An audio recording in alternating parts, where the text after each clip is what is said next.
today is the day. My doe with the prolapse is gonna kid. Yeah. Hey, sweetie. Hey, duck, yeah, right here. Because at the end of the day, the kids have to come out. Oh, it's alive. Is there another one? One of the most unpleasant things I have ever done in my life.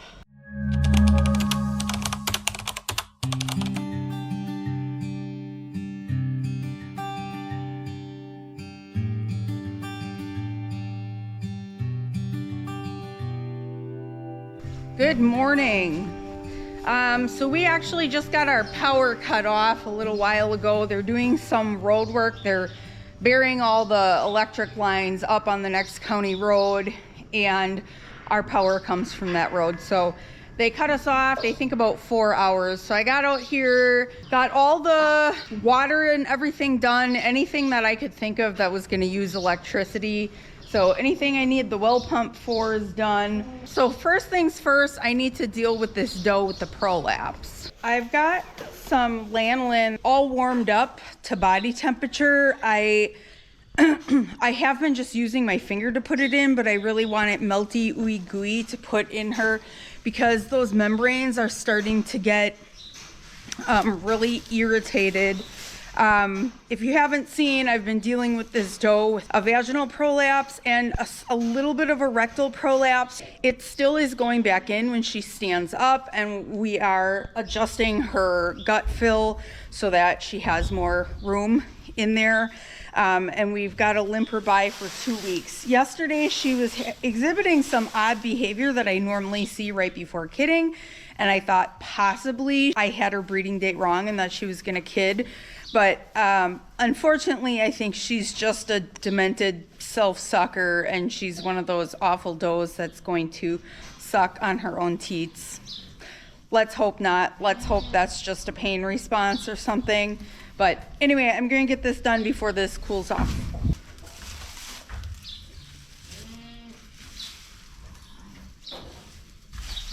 So I was able to keep this pretty clean and keep the bedding clean, but she's been digging holes now for the last day.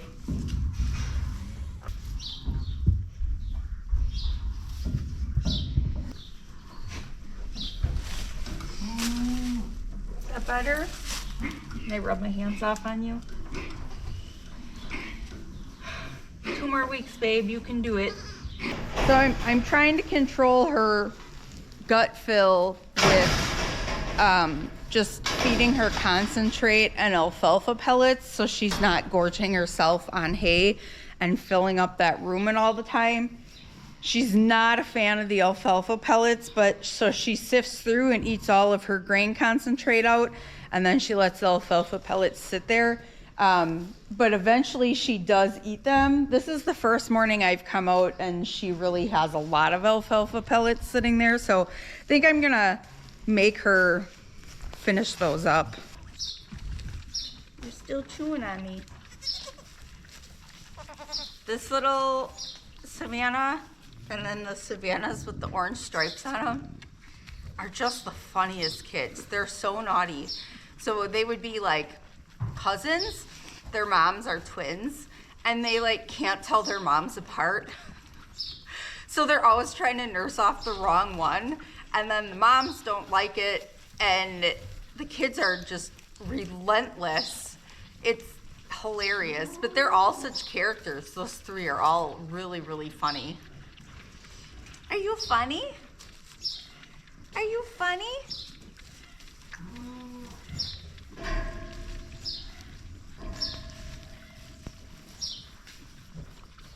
Don't nibble on your tits. Hey, hey, don't. That is a bad habit. That's bad. Naughty. This is that teeny tiny one who she's gaining weight like a champ now, right?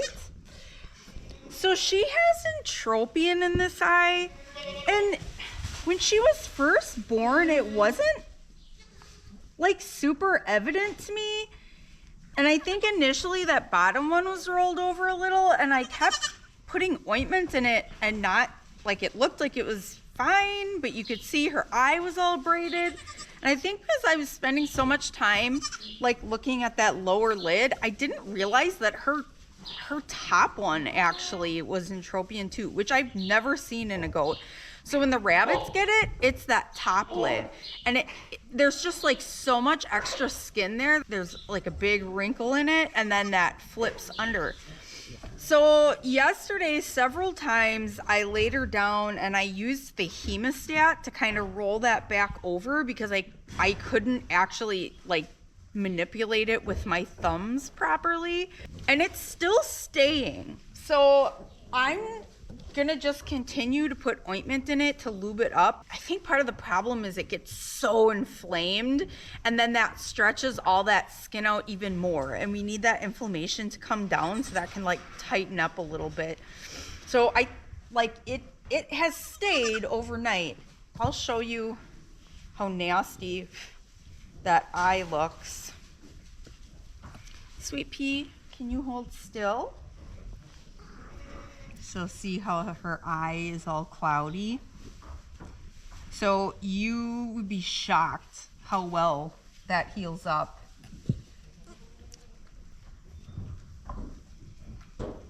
It already looks way less inflamed than yesterday. I had the hardest time getting that lid to stay yesterday. And at this point, it looks like it's gonna stay. Should we put you back in by Mom? Oh my goodness. Good morning. Well, today is the day. My doe with the prolapse is gonna kid. I just was in her pen a minute ago, and I went to go lube her up with some lanolin on those prolapses, and then I was gonna test her ketones to see where she's at. But I went to go lube her up, and there was a water bag there, and she is dilated a little bit. I called my vet just to touch base and say, like, do I need to take any special precautions? Because I've actually never dealt with a prolapse. This is my first one. She said, you should be able to just leave her alone and just keep an eye on her. I did stick my finger in there, and I can feel the tiny tippy tip of a hoof. So at least I know there's one leg forward, so that's excellent. Hopefully there's a nose there, because head back with a prolapse would be not great. So I'm gonna try to get all my other chores done here while I'm keeping an eye on her, and I'll keep coming back to check her.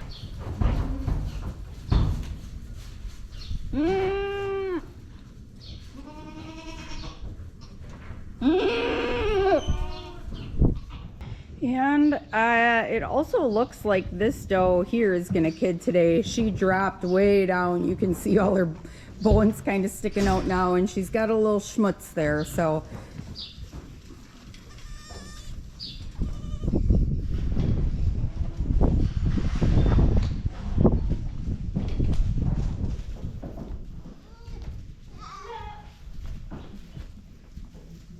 Uh-oh.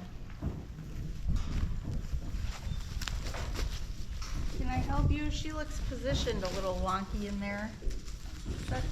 Hold on, that head's kind of to the side.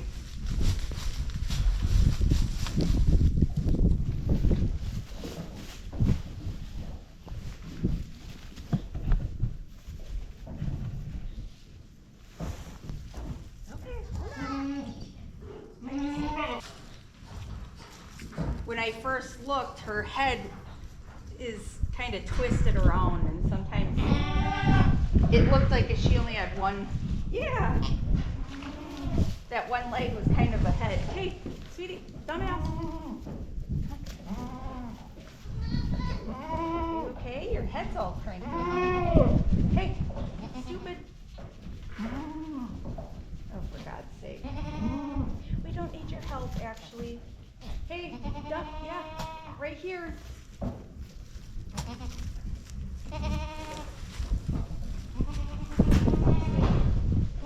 Alright, I gotta go get your mom. She's an idiot.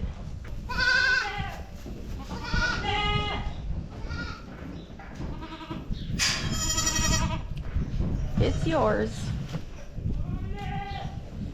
Oh, no, that's your aunt, not your mom. Okay, let's just get you in a kidding pen.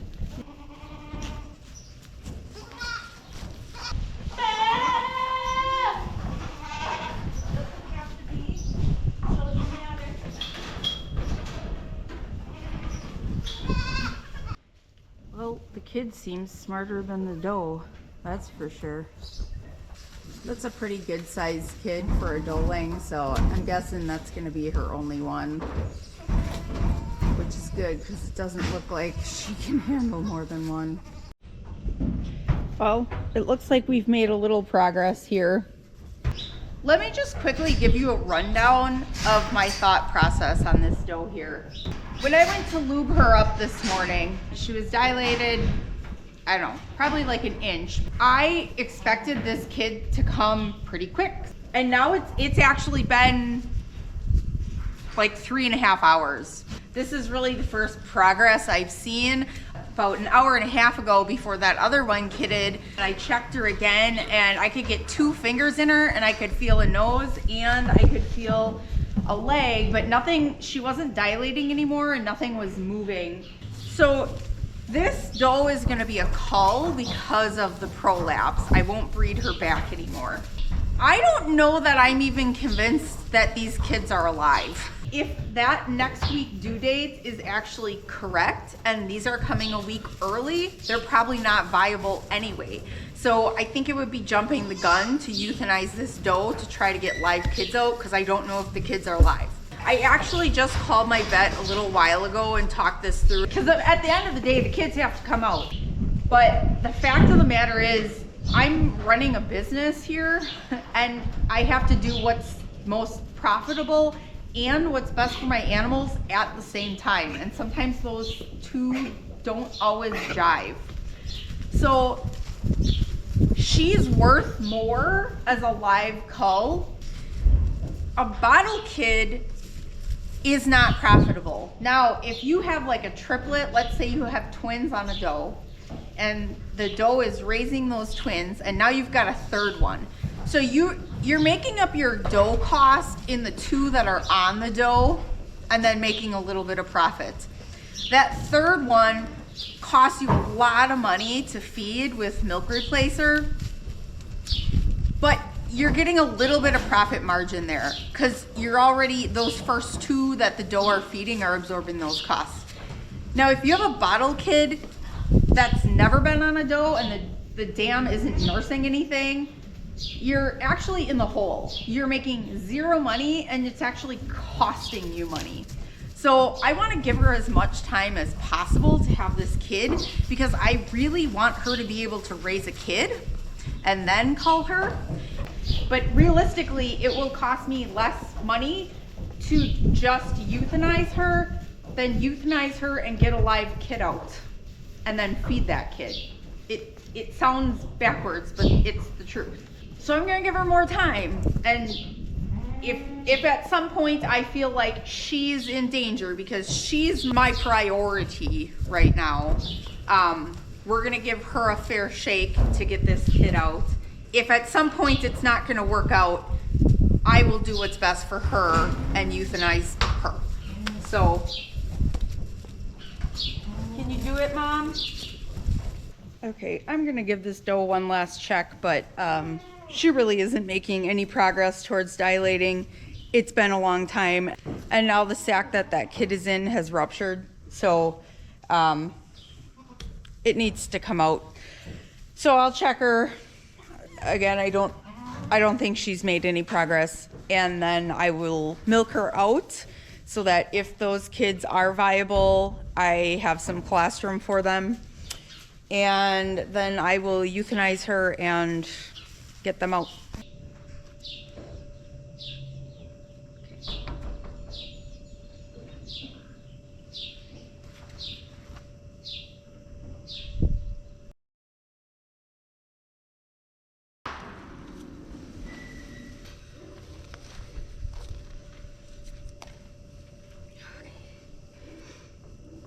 Oh, it's alive. Holy fuck. Is there another one?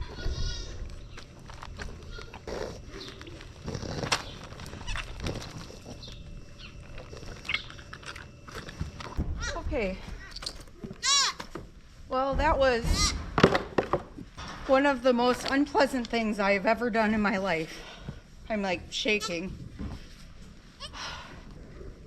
It's one thing euthanizing a doe that's been sick and that you've done everything you can for, but euthanizing a perfectly good doe, because by the time the vet would get here, these kids probably wouldn't have been alive anymore, and the C-section would have cost me more than what I would have gotten for her at market. Either way, you're losing your rear end, but at least I got 2 live kids out of her. My vet was also actually out of town today, so it would have been a lot of hours till somebody could get here.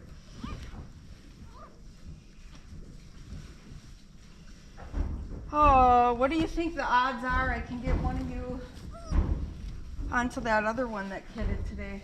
Probably not. Okay.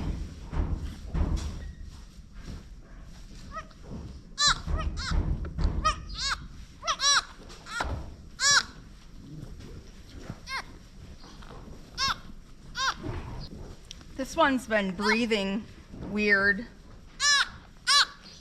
like panting with its tongue out, so I'm not sure. This is the one that was in the,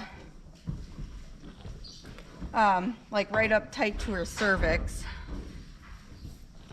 Yeah, how you guys doing?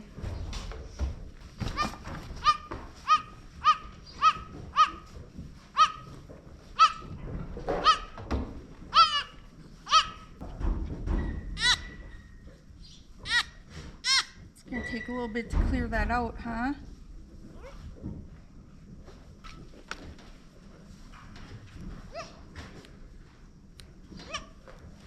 Yeah, the problem with C-section is they don't get that good squeeze. You got a rough time of it?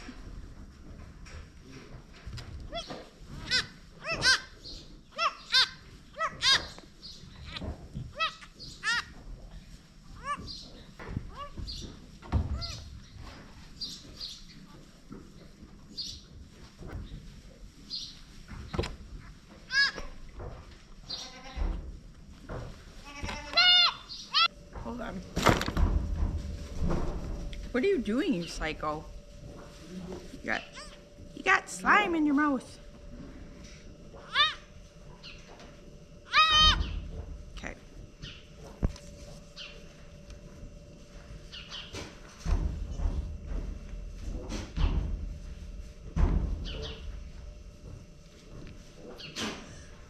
There you go. Come on.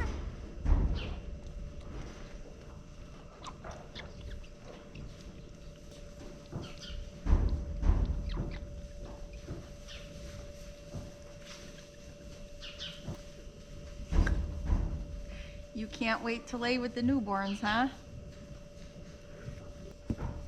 Good job. You got full belly. Well, this one sucked down 4 ounces pretty good. You sucked her down. Good job.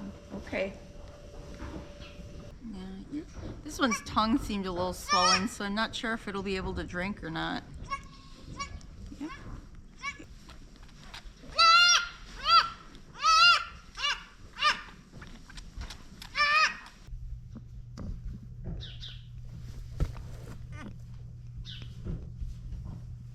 Okay, they're sleeping. They had their milk. I'm going to go in, sharpen my knives, and then I'm gonna have to process that doe. The nice thing is she hasn't had any meds or anything, so at least we can use her for meat, so she's not a total waste. Not exactly what I planned on doing today, because I got a lot of work to get done in the greenhouse. I'll at least get her gutted and skinned, and I'll probably process her tomorrow.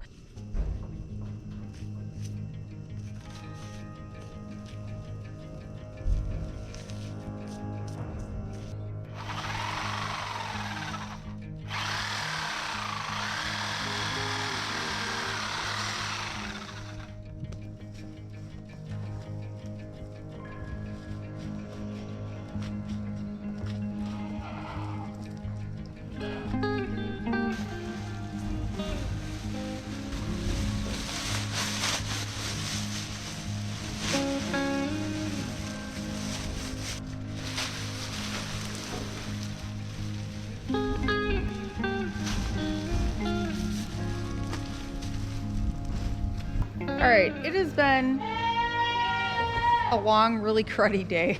It's like 8 o'clock. It's getting cold really quick, so I'm gonna go ahead and do chores here. I've got that doe. I don't know if I talked about it. That doe like bit her kid's tail, the one that kidded this morning. I guess I'll show it to you tomorrow. But it looks like it's doing okay. I got it washed off. I put betadine on it. She doesn't seem to be bugging it now, so I think we'll leave it for the night. I'm spent. I'm going in.